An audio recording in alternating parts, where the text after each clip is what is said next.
Good afternoon, technically. Happy Sunday. Today's day 57. Feels like many more, but it is only day 57, I can assure you. Just feels like 57 years. News today on the numbers is relatively good. The descent continues, and that's a very good starting place. We are now back to where we were on March 31st, before we started this dramatic increase in the number of cases.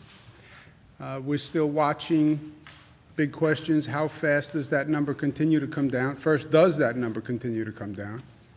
Because that would be a nightmare if it ticks up. And how fast does it come down, and how low does it go, right? Before we started this, you only had a couple of hundred cases. When do we get back to a couple of hundred new COVID cases going in? The overall hospitalization rate is down. The number of intubations is down. Even the number of new COVID cases is down, still not good. Still 1,000 new COVID cases yesterday, to put it in focus. That would normally be terrible news. It's only not terrible news compared to where we were. This is just terrible news. 367 deaths, which is horrific, and there is no relative context to death. Death is death. 367 people passed, 367 families. What I've been working from day one is to make sure that people understand the facts of what we're dealing with, because this is a unique situation. Government really can't act unless the people fully support the action. What we have done here, government couldn't do. It was a pure function of what people did.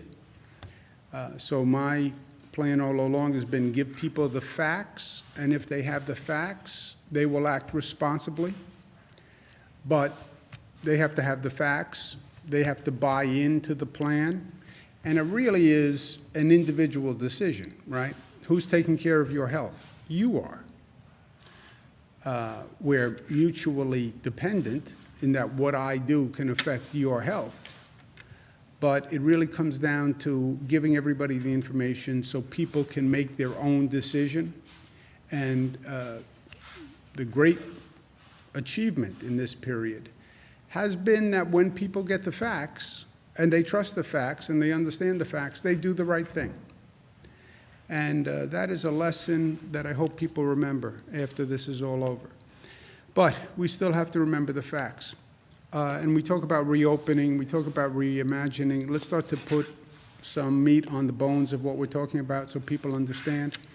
The federal guidance from the CDC is that before you start reopening, the state and the regional hospitalization rate must be in decline for 14 days, okay? That's the CDC's guidance.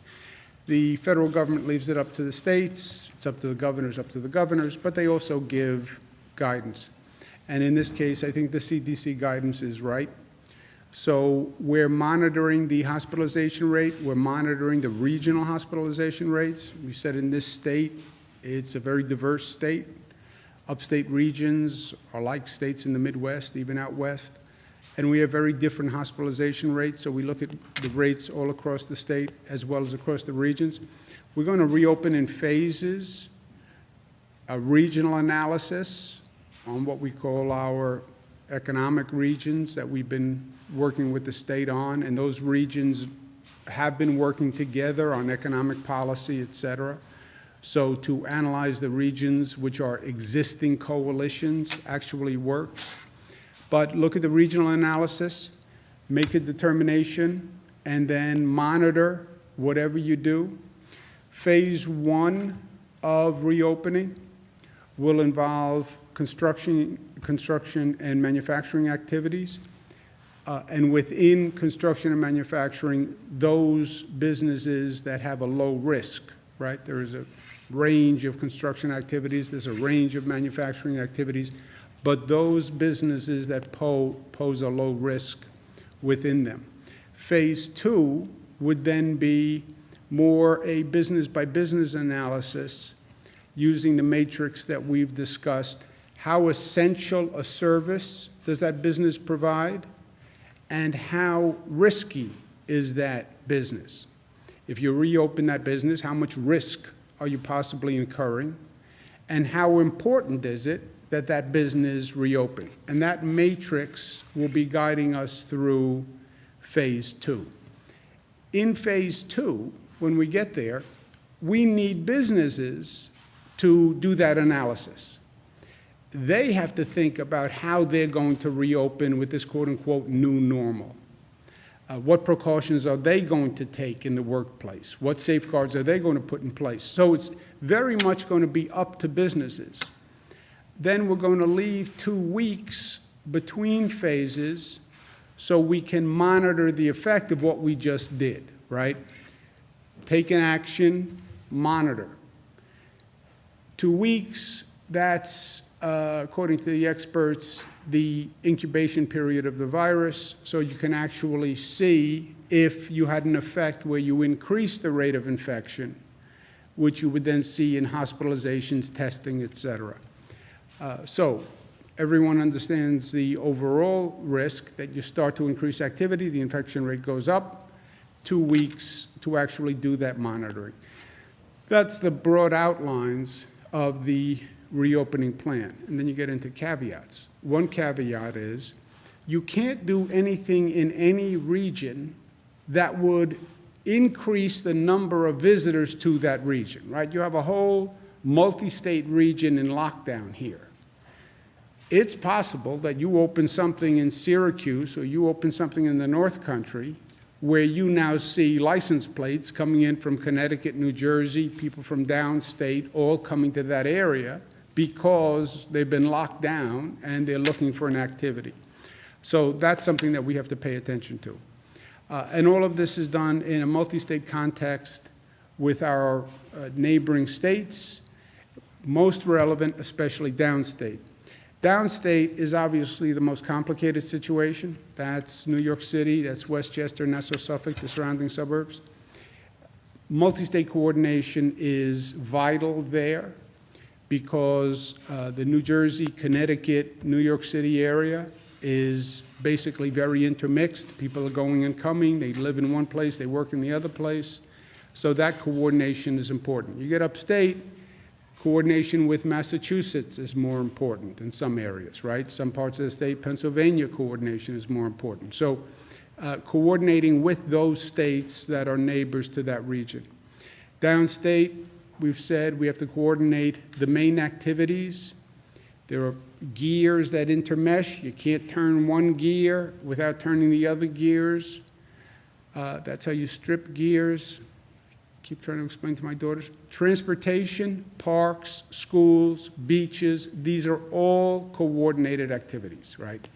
You turn one, they all have to turn. And that's true for New York City, Nassau, Suffolk, Westchester. They all have to be coordinated. And we're working with local businesses and leaders to do that. Again, on the phased reopening, does my business reopen? Well, what is your business? And how would you do your business in this new normal? You normally have people in a conference room. Are you going to do that? You normally have people in workstations that are right next to each other. Do you plan on reopening that way? So this is not a one-sided equation here. Businesses, you develop a plan on how you would reopen given everything we now know. And if you have a plan, I'll show you in a moment, that actually takes into consideration these new circumstances, more essential, lower risk. The way a business opens will determine the risk. They can't really determine how essential their service is, but they can determine how risky opening them up, opening their business would be. Also, we need them to be creative and think outside of the box. And we've been speaking with business leaders across the state. But some people even need a new economic model. We want to bring sports back, right? So there's an activity that people can watch on TV. What sports can you do without an audience? What sports can you make work economically where you don't have to sell a seat in the stadium or in the arena? How do you do drive-ins? How do you do different types of businesses that could actually work in this environment? And again, they have to be creative and they have to think about it. Downstate, which does have particular needs, we need summer activities in downstate New York. You can't tell people in a dense urban environment all through the summer months, we don't have anything for you to do, stay in your apartment with the 3 kids. You know, that doesn't work. There's a sanity equation here also that we have to take into consideration. Special attention for public housing residents, special attention for low-income communities that, number one, paid a higher price for this disease than anyone else. We talk about the racial disparity, African Americans and Latinos. We're increasing the testing. We're going to have more to say on that this week. But lower-income communities need more assistance through this. And I will also need to focus, we need to focus on the basics. We need more food banks, more food assistance. There are people who literally are struggling for food and for child care.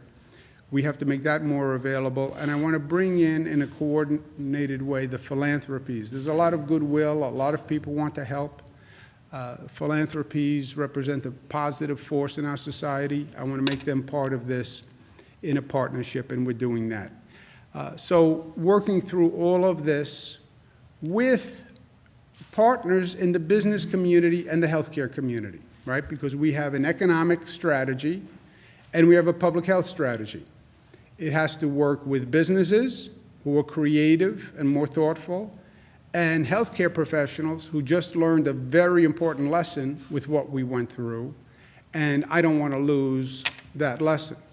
In terms of businesses, thinking about the new normal, think about it in terms of people. How are you going to protect your people? What are you going to be doing differently with your employees? Your actual physical space. What does the physical space look like when you reopen in this new normal? What are you doing about PPE equipment? How are you cleaning? What's the hygiene? What's the access? What's the screening? How do you move people? What's the travel and transportation? And then what processes can you put in place to make your business less risky, right? How can you train people? How can you communicate about this disease? Can you do testing in your workplace? These are all factors for businesses to consider that want to reopen quickly. And again, it's between the two, it's governmental decisions in partnership with business decisions. Because I think every business leader gets, you can't go back to where you were. We have to go back in light of the circumstances that have developed. And in the midst of all this, monitor the public health impact. All that progress we made by flattening that curve, we could lose that in a matter of days if we're not careful.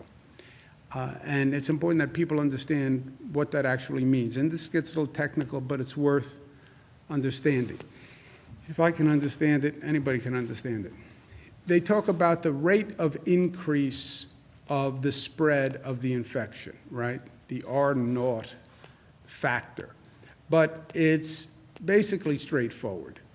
If one person infects less than one person, that's the first category of R0. One person infects less than one person. The next step up is one person infects one person who then infects another person, 1 to 1 to 1 to 1 to 1. The worst situation is one person infects 2 people, and then those 2 people go out and infect 2 people. And that's fire through dry grass, right? Now you're in bad shape. That's where we were when this started. We were actually there before we even knew we were there. This is now the insight that the disease came from Europe to New York because it was already out of China by the time we realized it. It went to Europe, went to Italy, went to the Lombardy district, got on a plane, came to New York, and it was here much earlier than we knew. And it was spreading much earlier than we knew at a much higher rate. We have to be down to the one person infects one other person. You can't really go beyond that margin. Right now, we're at 0.8.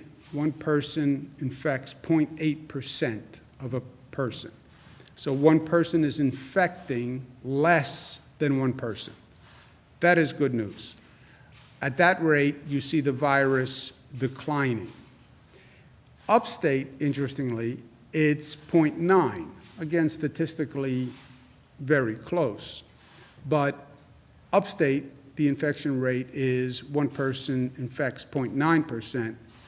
Downstate, one person is infecting 0.75, okay? So that's where we are across the state. If we keep the infection rate below one person infecting one person, that is where the infection rate continues to drop. That's where you'll see the curve dropping. So we have to stay there. How do you monitor it? You have three basic dials. Number of hospitalizations, which you see every day, which I show you every day, the number of hospitalizations. And you can see that by region. The number of positive antibody tests. This is why testing is so important.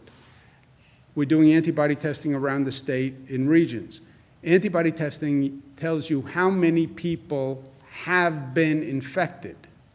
A little bit of a lag because you only have the antibodies after you've had the virus, but it tells you on a lag basis how many people have been infected. The third dial is the diagnostic tests, which are just positive and negative.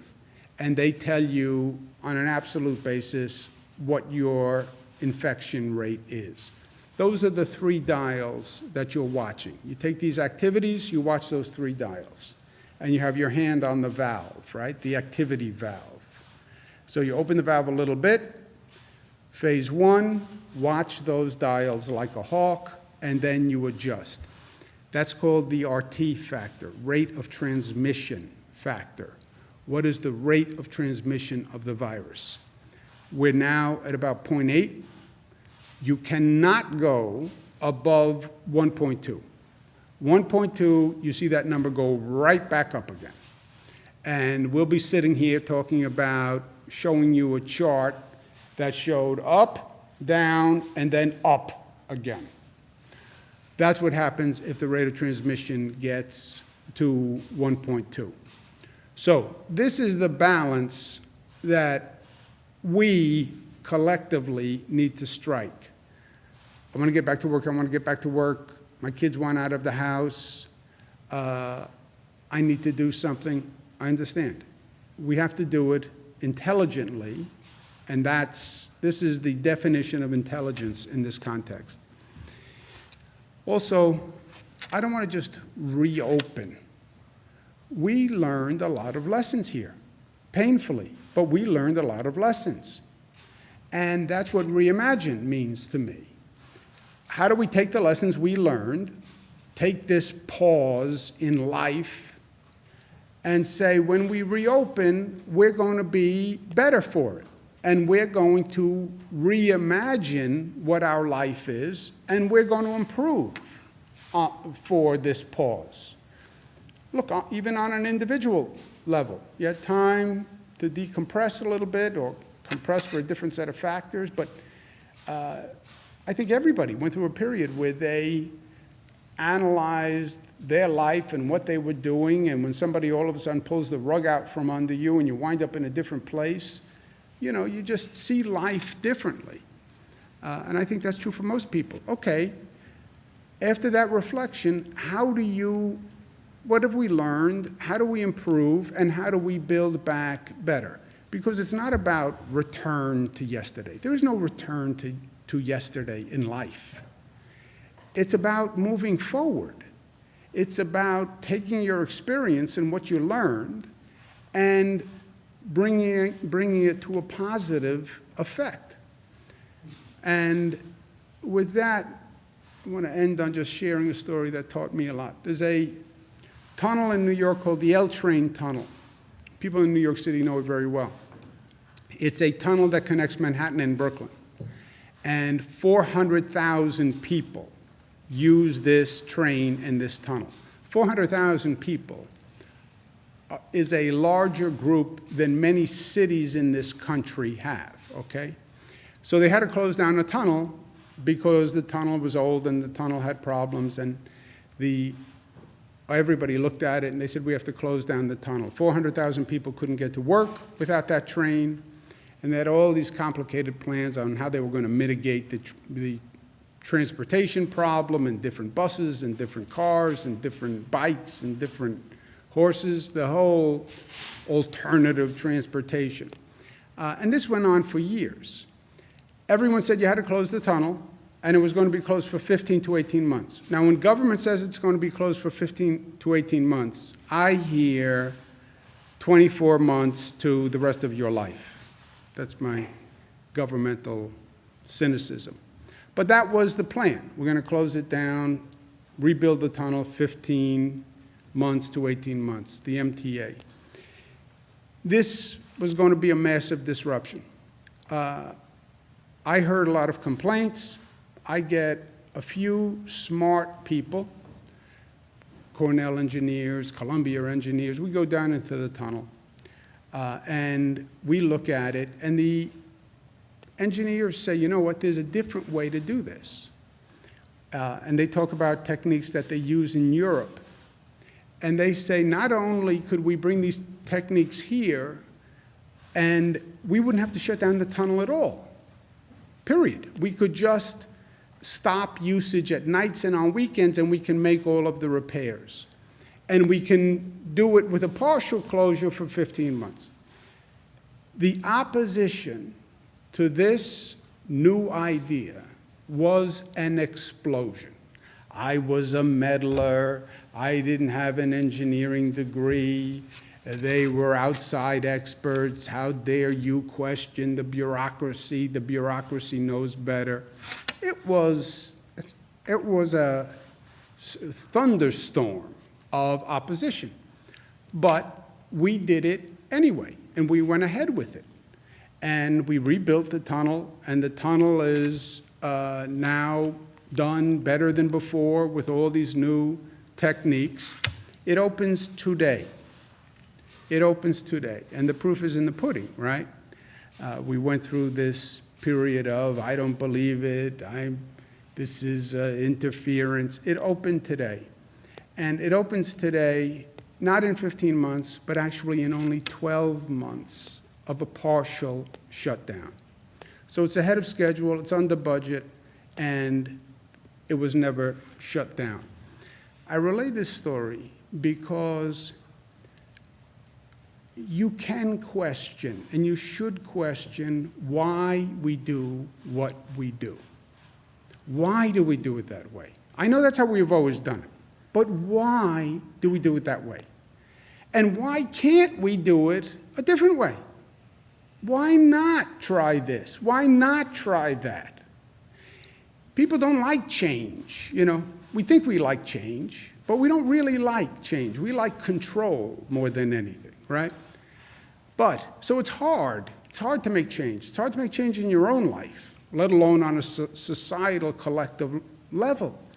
But if you don't change, you don't grow. And if you don't run the risk of change, you don't have the benefit of advancement. Not everything out there has to be the way it is. So we just went through this wild period where people are walking around with masks. Not because I said to, but because they understand they need to. How do we make it better? How do we make it better? And let's use this period to do just that. And we will. And we'll reimagine, and we'll make it a reality because we are New York tough and smart and disciplined and unified and loving, and because we know that we can. We know that we can. We showed that we can. Questions?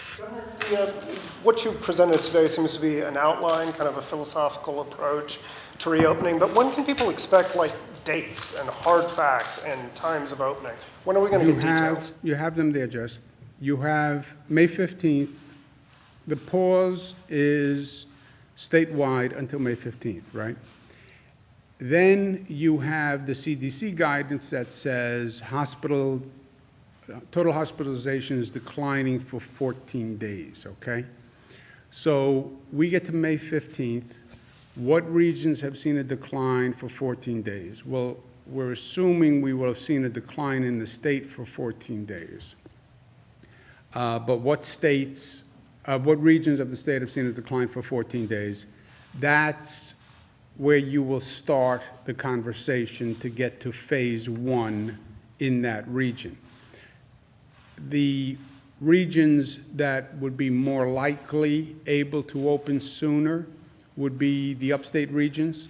You take like central New York, you take the North Country, you take the Mohawk Valley. Those regions have seen lower numbers from day 1. So you would talk about phase 1 opening there, which is the construction and manufacturing, with the caveat, don't do anything that's going to bring people in from all across the board. And then you have people from New York City and Massachusetts and Connecticut coming in. Also, the construction by manufacturing is a business by business analysis. Not all construction is the same, not all manufacturing is the same. What are those businesses doing to incorporate the safe procedures? But you would see that more likely in the upstate areas if those numbers continue to decline the way the CDC recommends. Downstate New York is going to be more complicated. You can't do anything in New York City that you don't do in Suffolk, you don't do in Nassau, you don't do in Westchester. You can't do anything in downstate that we don't do in coordination with primarily Connecticut and New Jersey. Coordination does not mean total consistency, but it does mean coordination. We have to know if we're doing something different. We've had issues where certain activities were open in Connecticut and you saw many New York license plates in the Connecticut parking lot. We open beaches in New York City, but Jersey doesn't open beaches. You'll see New Jersey people at our beaches. So you won't be in lockstep, but before we do anything, I want to make sure we know what we're doing, because you'll see people react to different activity levels in different communities. Conceivably, you could see manufacturing and construction start to come online in certain upstate regions after May 15th. With certain precautions after May 15th. Yeah. Schools and retail? Schools are necessary for a large-scale business reopening. So you couldn't really get to a maximum phase 2 without opening schools. Question on schools is going to be, do you reopen for the rest of the school year? And then there's going to be a question, many local school districts are talking about summer school, and they're contemplating summer school to make up for some of the lost time. Remember, you have a real problem. This remote learning, I think, is going to be one of the lessons we learned. Remote learning is great in concept. We had to jump into it with both feet, and we didn't really have a chance to scale up for it. So many of the school districts, we have 700 school districts in the state, many of them are saying they want to do summer school because they want to make up for some of that class time. So that we have to feel out as we go. See, on any of these things, I'm not really comfortable getting too far ahead of ourselves. You know, you want to talk about a 2-week window? I think that's an intelligent window to talk about. Anybody who sits up here and says, well, I'm going to tell you what's going to happen a month down the road, I wouldn't believe that person. On the same topic of schools, districts right now are trying to put together their budgets. We put out a financial plan that said there's a broad-based cut coming. So what guidance for them? What should they expect? You Call said Washington. 20%? Well, they need to put together a budget. I know they want to call Washington. They get that. You said 20%. Is that the right number? The financial plan doesn't have a number Rob, in it? what number should they do? Yeah, we said that in the financial plan, it could be up to 20% additional, up to 20% or additional reduction. On May 15th, May 1st was the first checkpoint. On May 1st, we'll know exactly what the revenues are.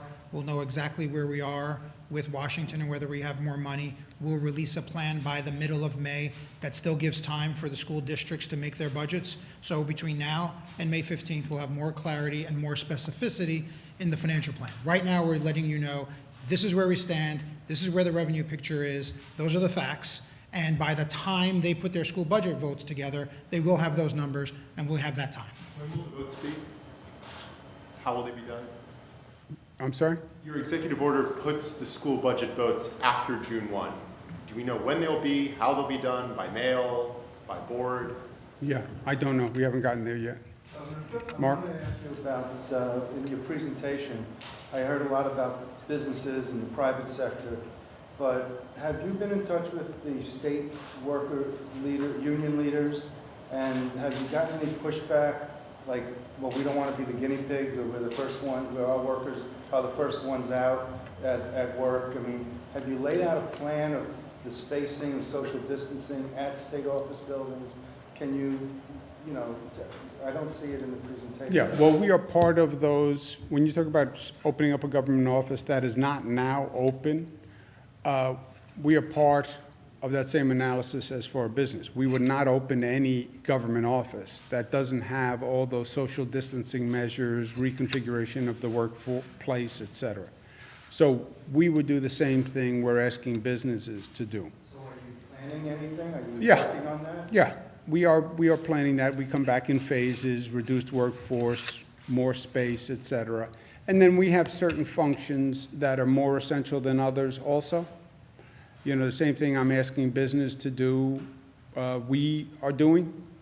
It'd be easy for me to say every state agency is essential. Yeah, but there are, and every state agency is essential, otherwise we wouldn't have it. But there are some that are more essential than others in a short-term basis. For a business, yeah, every division is essential. I get it. But short-term, do you have more essential divisions than others that you could bring back and do spatial distancing, et cetera, in your workplace? Also, a big factor here that is implicit, I think, but let me make it explicit in case I'm wrong and it's not implicit. The big factor here is what people do. That's been the factor from day one. Andrew, why do you spend so much time going through all the facts? Because I need people to understand so they actually do it, right? Or not do it. I gave them the facts on why I think they need to wear a mask. If people don't wear a mask, do we have the ability to force people to wear a mask? 19 million people? No. No. So they have to understand it, and if they understand it, they will do the right thing. I believe that. If they think my facts don't add up or my conclusion doesn't add up, then they don't wear the mask. Luckily, they wear the mask. On this phase 1 opening, monitor, that assumes they are going to be responsible in their behavior, that they can now go out and go to a new store that's opened. Okay, if they're wearing a mask and they're cleaning their hands, that's one scenario. If they go to work and they're using a mask and they keep social distancing and they don't get sloppy, they don't get undisciplined, that's one situation. That personal behavior changes. I am telling you, we're talking about a window of 0.8 to 1.2. That's all we're talking about. That, we can blow through that like, you know, wind through reeds. So it depends on what people do, how smart, how disciplined they are through this whole process. Can't the state show the way for the private sector so that you can set up a scenario that would work, and then the state, Yes. and then the private sector? We will do that. We will show a workplace that is socially distant, people wear their masks, they don't go to a cafeteria, there is no congregate, the transportation is accommodated. We will show that in what we do. What can the state do to ensure that businesses are complying with PPE regulations or mask wearing. They have to give us a plan before we say they can reopen. Businesses have Yeah, to we're give us a- talking to businesses now, literally individual businesses. We have groups that have been set up that are meeting with businesses, talking to businesses. Steve Cohen, who was a former secretary, Bill Mulrow, who's a former secretary to me, have been doing this for weeks. They were here at one meeting, one briefing, dealt with your questions, ran away.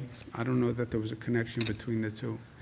But they have been talking to businesses, coming up with individual business plans, because even construction manufacturing, which are in phase one, yeah, what construction, how will you operate? Manufacturing can be anything, right? How will your business operate in this quote-unquote new normal? And that is business by business. I'm sorry, how will the state keep track of new infections or transmissions while phase one is in effect? Just the way I said, with the 3 dials. You have hospitalization rate, which you know now.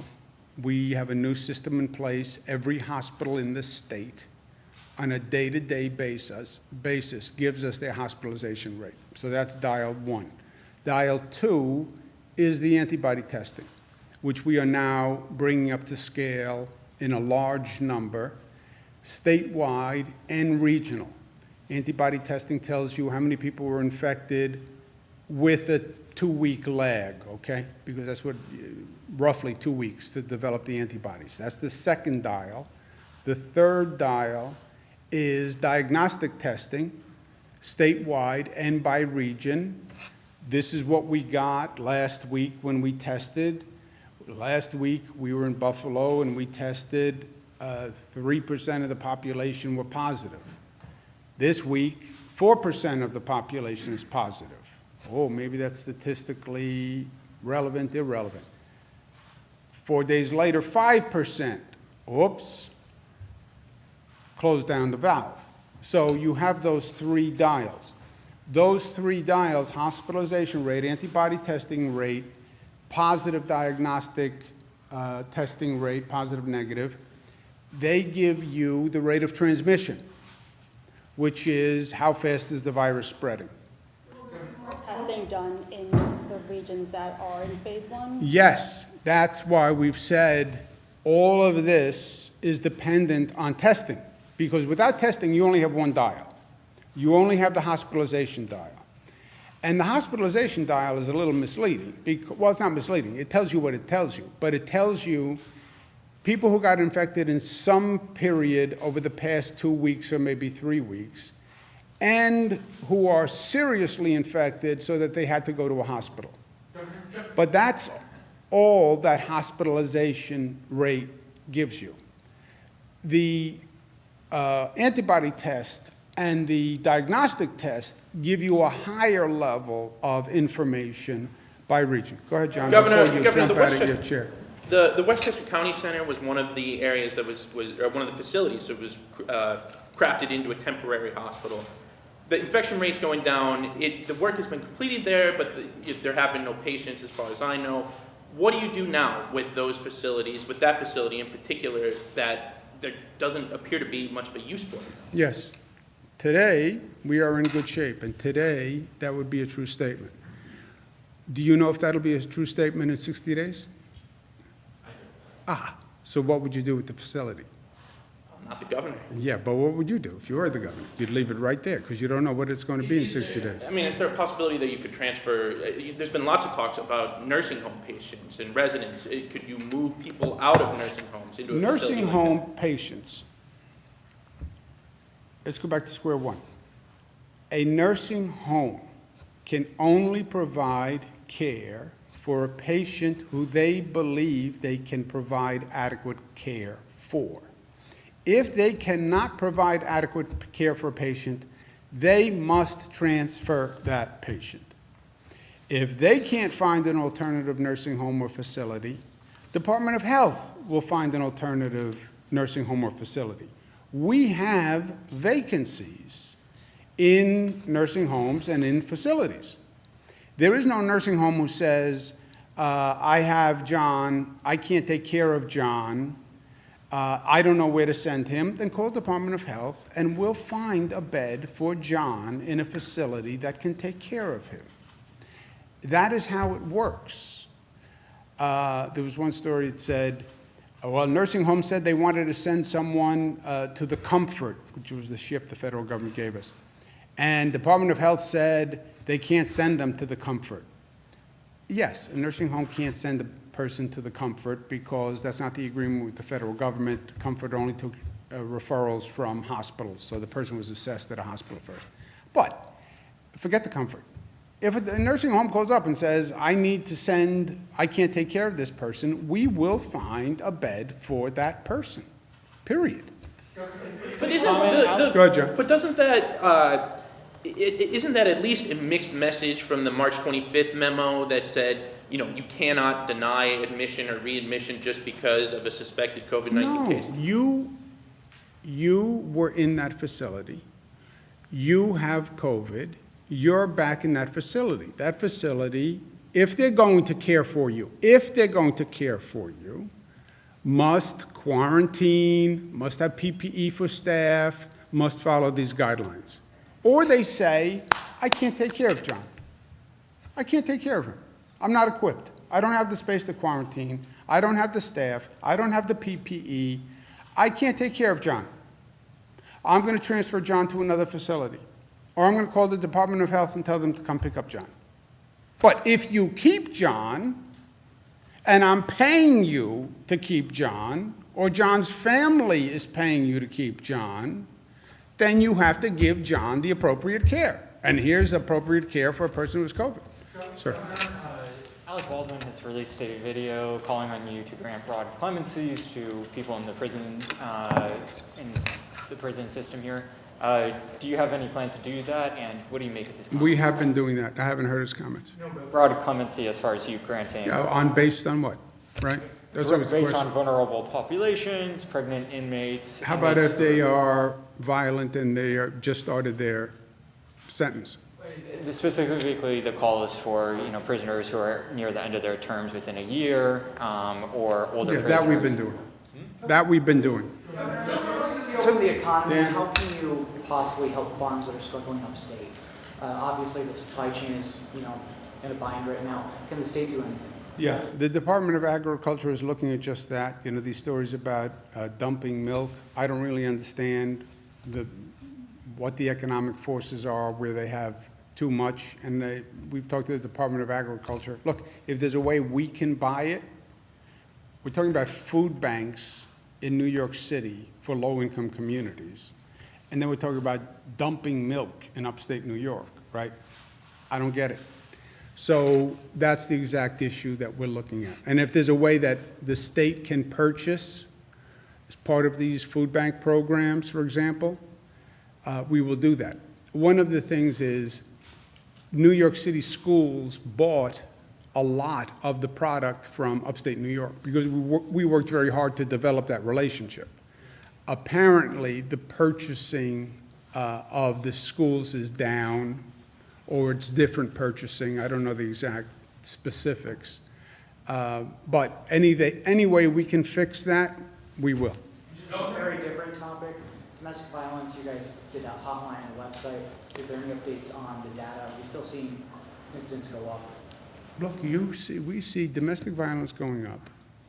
We see apparent trends in alcoholism going up. We see some trends that say drug usage is going up. Mental health needs are going up.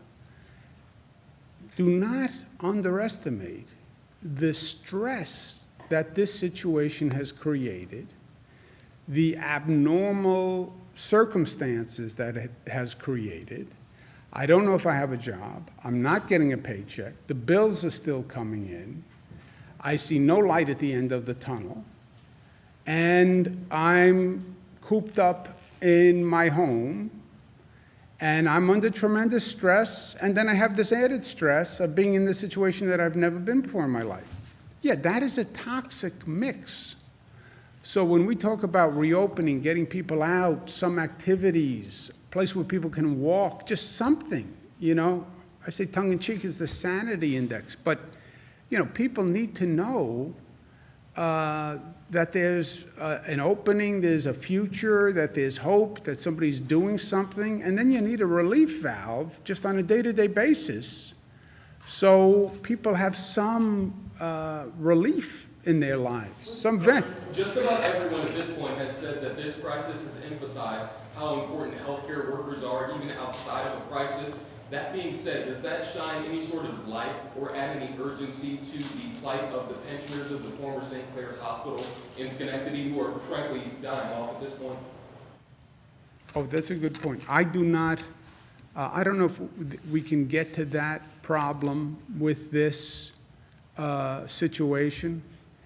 I'm aware of it.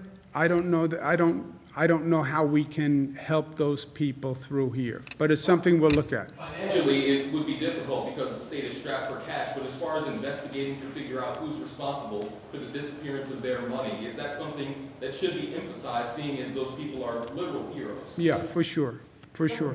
Governor, how many? On Monday, she canceled the presidential primary in New York. I'm sorry. Do you think tomorrow the Democratic commissioners of the Board of Elections should cancel the presidential primary in New York? Yeah, I haven't expressed any opinion to them. I know I'm asking you to Yeah, express have an we opinion. said any opinion? No, it's up to the BOE. Okay, you have an opinion, you're a smart guy, common Not Democrat. that smart, not that opinionated, just a cool dude in a loose mood. You know me, Jim. As the leader of the party in the state, you won't weigh in? Nope. Governor? Mark. Governor, I wanted Mark, to and then we'll come right back to you, Jesse. since deaths lag behind hospitalizations, why not use a decline in the death rate as the bellwether for reopening instead of hospitalizations?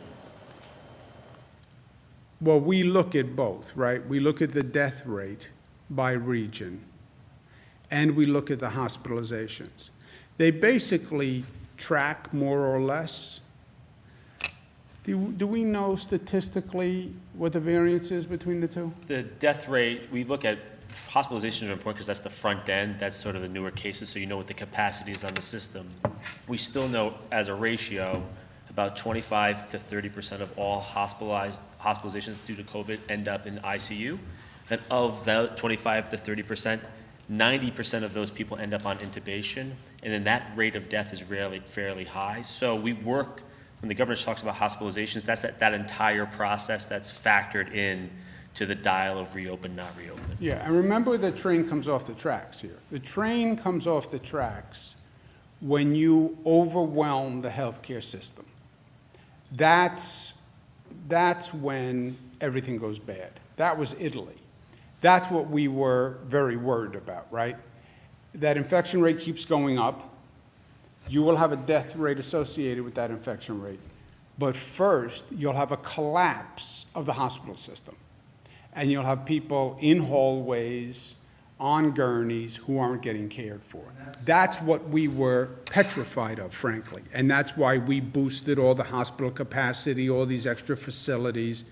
That's why that hospitalization rate, 1,000 people walked into a hospital today, that number of people walking into the hospital, that number gets too high, you overwhelm those emergency rooms, we go back to where we were, shuttling equipment all across the system, shuttling patients all across the system. That's the first indicator, warning sign. Well, my question related to reopening and the economy and the state, as opposed to using, the death rate going down for 14 days. Yeah, the CDC came up with the hospitalization rate. I don't know their methodology, to tell you the truth.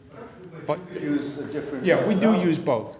We look at both. Jesse, take the last question. What would you say to business owners, particularly in upstate, who are being absolutely clobbered by this economically? What sort of words of hope, what sort of words of comfort can you offer them? Or this will get better, this will be over by X date. Well, X date. Nobody has X date. There is no X date. You listen to the national experts, listen to Dr. Fauci, right? Dr. Fauci says there may be a second wave. It could come back in the fall. right? So nobody's giving anybody a date here. But short term, the numbers are on the decline. Everything we have done is working. The rates are all dropping. The hospitals did phenomenal work, but they did not get overwhelmed, and we coordinated the healthcare services. The policies are working. We're now looking at a relatively short period of time, 14 days of decline. If you don't have 14 days of decline, nobody would say be reckless and open anyway, right? That doesn't help any business leader in the state. And start incrementally, which is what everybody says. Construction and manufacturing, the piece you wouldn't have, and the business owners who are feeling pain, retail stores, hospitality, hotels, et cetera. That is a more problematic area to open up, even in some of the states that are rushing to open. You see those retail stores, Jesse, they still are trying to figure out how to do that, and they've sort of left it up to some retail store owners are opening, some aren't opening, some let people in, some don't let them in. So that is a complex sector to deal with. The hospitality and hotels, you know, it's hard to do these precautions in a hotel setting. But there's no doubt but that we have, at this point, gone through the worst. And as long as we act prudently going forward, the worst should be over. And on the issue of sports, do you imagine, you know, Yankees games happening in an empty Yankee Stadium this summer? I asked I've talked to many of the sports owners and sports companies. Look, I don't know. It's not my business. I don't know the economics, but if you had if your choice was players stay home, I don't know what players get when they stay home by their contract, but assume the players are getting less money or no money, right? If you could make the economics work without the seat sales, right? And you could have teams play without the seat sales, but you had televised and you had the television revenue and whatever else went with that, you know, we're in a different place. You know, be creative, try to figure it out. But if players could get paid more than staying home and owners would get some revenue versus total shutdown, why not? I'd love to watch. Have you spoken to Mets, Yankees, Yes. Mets and Yankees? Yes. No, I've talked to a number of sports owners. I don't want to get into names. But it does depend. I know enough to know the economics of baseball, a little different than the economics of basketball, a little different than the economics of other sports. So it would have to be up to them that they do an economic analysis that says, yeah, some revenue is better than no revenue, and my players are willing to negotiate a contract reduction. And if they could do it, yeah, but everybody has to think outside the box, right? Because there is no box. Okay. Any other legislative measures you'd like to see passed by lawmakers this year? Any coronavirus measures?